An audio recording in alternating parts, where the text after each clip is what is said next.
Hi everyone, welcome to part 2 of puppet building Agoro style. In this video we'll be looking at preparing and cutting the fabric. This might sound basic, and it is, but there are some techniques that I'll show you that'll help you avoid problems further along in the build. This tutorial will move quickly, so get used to pausing and rewinding from time to time. And to help the process move along just a little bit smoother, I've provided some documentation. You can see it here on screen or via a link below, or through the official website www.agorothephobicmonster.com. Let's start with preparation. By now you've read the supply list, there's a link on screen and a link below in the description, and you've bought everything that you need. The first step is preparing the patterns that you bought from projectpuppet.com. As we proceed, I won't be flashing these patterns on screen, but I will use mock-up diagrams to illustrate the key points. The patterns come as a PDF, so you'll need to print, then cut them out. But please don't start cutting anything until the end of this chapter. Here's an example of a headpiece. On your pattern, you'll notice ridges marked as seam allowance, the allowance of excess when using a sewing machine. For the most part, we can ignore these, because when making this guy Agoro style, everything will be hand sewn. I know some of you want to do it quicker, but I prefer hand sewing for a few key reasons.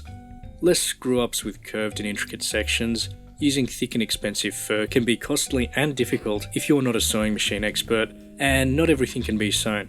And when it comes to comfort, the hand-sewn approach mends two pieces of fabric together flat, allowing for the internal side of the puppet to have a relatively smooth surface, something you'll appreciate when you're operating a puppet for extended periods of time. With that said, ignore the seam allowance, except for one section of the pattern, the body, its front and back.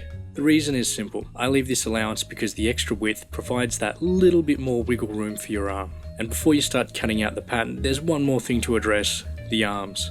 I prefer to make the hand separate from the arm for reasons that will be later apparent. So when you cut your arm pattern, cut along the wrist joint to separate the hand. Okay, one more step. Once you've cut away the hand from the arm pattern, you'll be left with a section from the wrist to the shoulder. Ultimately, you'll be sewing two identical pieces together to form the arm tube. So why not cut down on sewing by flipping and joining two wrist to shoulder sections together, just like this. So, with all that said, now you can start cutting the pattern. You'll notice that paper isn't the most robust material to use for tracing.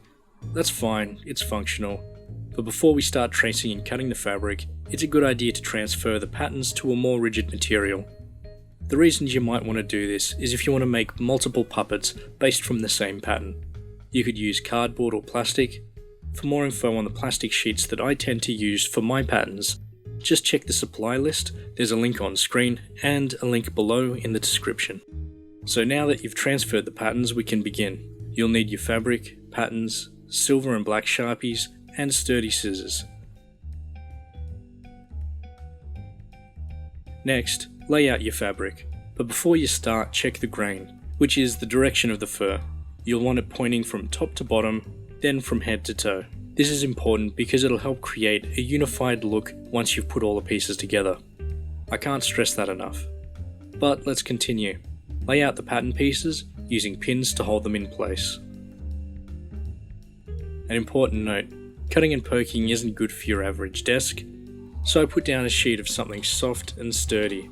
Again, check the supply list to see the materials I prefer to use. Whatever you choose, you need something that can handle pinning and cutting and general fabrication without deteriorating. Now moving on. When you get to the headpiece, be mindful of the line indicating the direction of fabric grain. Ignore it at your own peril. Once all of your pieces have pinned, use your black Sharpie to trace the shapes from the head, body, legs, top of the feet, arms, and back of the hand. Basically everything but the palms, mouth, and base of the feet. Make sure you pay close attention to the center points on the top of the chest and the top of the back, along with the top and bottom of the mouthpiece. These are going to be very important later on to line up your pieces. And once you've traced one of each part, you'll need to trace a second piece for the arms, back of the hand, leg, top of the feet, and head. Important note, you'll need to flip each pattern before you trace. The danger is, if you trace then cut two identical patterns, you'll end up with two identical pieces. And you don't want that. What you want is mirrored pieces. As you can see, the hand patterns here have been mirrored. Same goes when tracing the palms on the black satin fabric, tracing the mouth plate on the strip of rubber, and tracing the feet on the black polar fleece. You'll notice that for the darker materials I use the silver Sharpie. Now back to tracing. Next is the skull piece and mouth ring made using the foam sheet, and the palm inserts made with the foam mat. Remember to mirror and duplicate those pieces. Please note, the palm patterns I'm tracing are used for the internal armatures of each hand. They don't come with the patterns you bought because I designed them myself. You can find the pattern by following the link on screen now, or going to the descriptions below and following the link labelled Agoro Style Hand Armature. When cutting out these palm sections, be mindful of the curves and edges. Moving on. Our last pattern is the internal mouth on the black felt sheet. Here we're going to ignore the oval mouth plate pattern, and we're going to use the semicircular mouth plate pattern because we want to modify it slightly. Simply use the mouth plate pattern, trace it, flip it, leave a 1 cm gap or roughly the width of a pencil, then trace again. This gap is going to give you some wiggle room when building the head and provide a greater range of movement of the puppet's mouth, but more on that later. And now with the patterns traced, we can start to cut them out. Cutting is fairly straightforward, however each material you cut will require a slightly different tool or technique. When cutting the foam sheet for the skull pieces, you'll need a scalpel with a fresh blade. The trick to cutting it is to cut in a perpendicular motion to ensure the edges are straight. This will make gluing the pieces together that much easier, and it'll ensure that you don't end up with a lopsided skull. You can use the same perpendicular motion when cutting the foam mat for the palm inserts. Next we have the internal mouth, the palms of the hands, and the bottoms of the feet.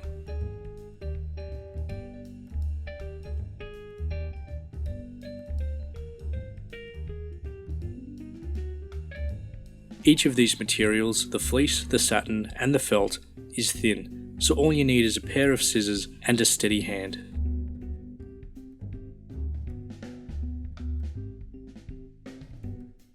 Now coming to the mouth plates on the strip rubber, I found that sturdy scissors are probably the best for this. And finally we have the fur. For this you'll need to use a fresh scalpel. No exceptions. Never, I repeat, never use scissors. Using a scalpel allows you to cut the skin of the fabric without cutting away the fur. The aim here is to keep as much of the top fur as possible to allow your edges to blend evenly.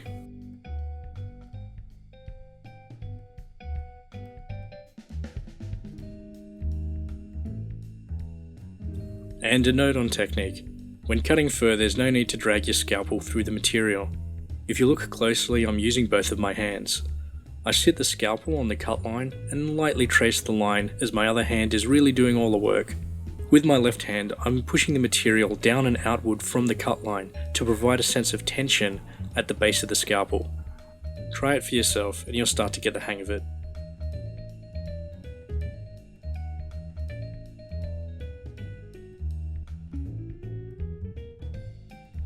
And by now you have a pile of pieces. Congratulations, now you're 1/3 of the way to making this guy.